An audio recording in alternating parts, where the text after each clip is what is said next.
नमस्कार फ्रेंड। आज का जो मेरा वीडियो होने वाला फ्रेंड वह एक मैसेज वीडियो होने वाला है कि आखिर क्या ऐसी खास बातें हैं जो आपको CBT 2 में ध्यान रखनी चाहिए, क्योंकि जिस प्रकार से संभावना है आपकी CBT 2 14 फरवरी से आपकी ली जाएगी।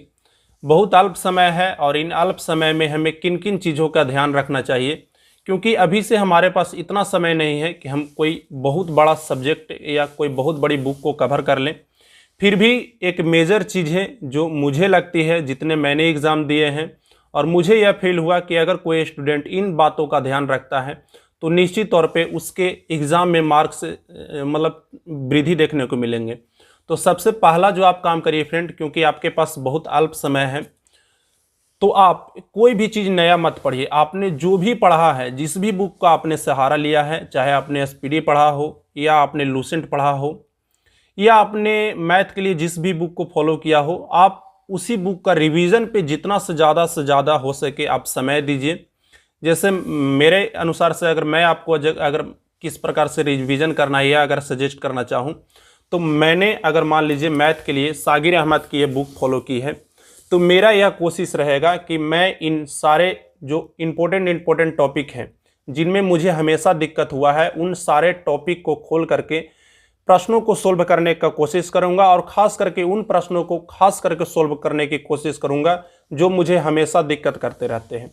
यानी कि अभी आपको जितना ज़्यादा से ज़्यादा हो सके प्रैक्टिस पर ध्यान देना है। उसके लिए अगर आप पे सारे बुकों को यूज कर चुके हैं और अगर आपको कोई और बुक चाहिए तो मैं आपको सजेस्ट कर सकता हूं फ्रेंड, आप यूथ कंपटीशन का यह बुक ले लीजिए, क्योंकि यह बुक पूरी तरह से रेलवे के एग्ज़ाम पर बेस्ड है और आपको इसका कोशिश करना है कि आप इसे रिवीजन के तौर पर लें और जितना ज़्यादा से ज़्यादा हो सके एक दिन में रिवीजन करें। जैसे अगर मैं बात करूं तो यह जो बुक है आप देख सकते हैं, यह GK का बुक है। तो मैं इसके लिए कितना समय दे सकता हूं, तो मैं इसके लिए मैक्सिमम 2 दिन का समय दे सकता हूं। मेरा यह टारगेट होना चाहिए कि मैं इस बुक को 2 दिन में पूरा रिवाइज कर दूं फ्रेंड, क्योंकि इसको सिर्फ आपको रिवाइज करना है, प्रश्नों को देखना है कि कौन से प्रश्न सही हो सकते हैं, कौन से प्रश्न गलत हो सकते हैं। एक टेस्ट सीरीज प्रैक्टिस के तौर पर आप इसको लीजिए, बहुत ही बेनिफिट होगा और निश्चित तौर पर यह आपके नेगेटिव से बचाएगा।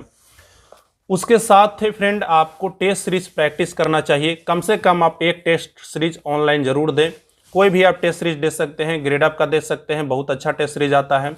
नहीं तो अगर आप टेक्स्ट बुक का देना चाहते हैं तो टेक्स्ट बुक का भी दे सकते हैं। नहीं तो आप अनअकैडमी का सब्सक्रिप्शन भी ले सकते हैं, अनअकैडमी पर भी आपको अच्छे टेस्ट मिल सकते हैं। जहाँ से भी आपको लेना है वहाँ से आप ले लीजिएगा, मैं लिंक उनका सारा आपको नीचे दे दूंगा। कम से कम आप डेली एक टेस्ट जरूर प्रैक्टिस करें।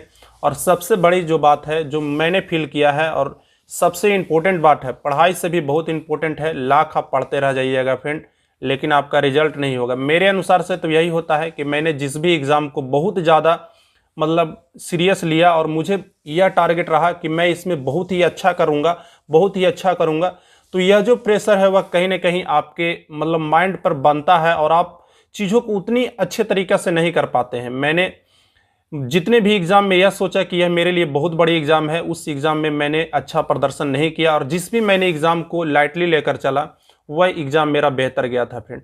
तो सबसे पहले आप यह सोच कर चलिए कि अगर मेरा सिलेक्शन होता भी है फिर भी बेहतर, अगर नहीं भी होता है फिर भी बेहतर, मेरा जो कर्म है वह मैं करूँगा। और एग्ज़ाम को बिल्कुल कूल माइंड से दीजिए।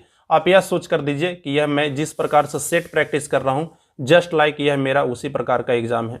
क्योंकि आपके तनाव में कई बार ऐसे होते हैं फ्रेंड, आप सारे टॉपिक को पढ़कर गए हैं लेकिन तनाव में आप निगेटिव कर कर आइएगा, तनाव में आप प्रश्नों को गलत पढ़कर आइएगा।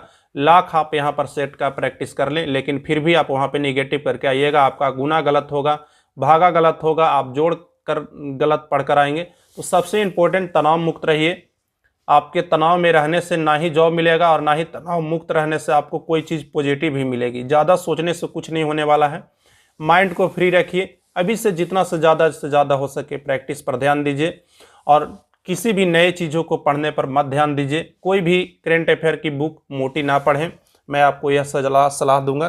करेंट अफेयर के लिए कोई भी पतली सी वार्षिकांक बुक ले सकते हैं, जैसे मैं इसको हमेशा से फॉलो करते आया हूँ, SPD की यह ब्लू कलर वाली बुक, तो आप इसको ज़रूर ले लीजिएगा अगर आपने नहीं लिया है तो। या अगर आपने जो भी पतली सी बुक अगर आप करेंट अफेयर की पढ़ रहे हैं तो आप उसको पढ़िए, चाहे आप एडिटोरिया की पढ़ रहे हैं तो बस आज के लिए इतना ही है फ्रेंड। आपका मैं ज़्यादा समय नहीं लेना चाहूँगा क्योंकि आपका समय बहुत महत्वपूर्ण है। जितना ज़्यादा से ज़्यादा हो पढ़ाई पर ध्यान दीजिए, यूट्यूब पर अभी कम से कम ध्यान दीजिए क्योंकि आपका समय एक एक मिनट आपके लिए बहुत ही इंपॉर्टेंट है। तो बेस्ट ऑफ लक फ्रेंड, आपसे आशा है कि आप बेहतर करेंगे। तो चलिए मिलते हैं फिर अगले वीडियो में। टेक केयर, धन्यवाद। वीडियो पसंद आई हो तो लाइक कीजिएगा और पसंद आई हो, सपोर्ट करना चाहते हैं तो चैनल को सब्सक्राइब करके आप हमारे साथ जुड़ सकते हैं। Thank you, bye bye.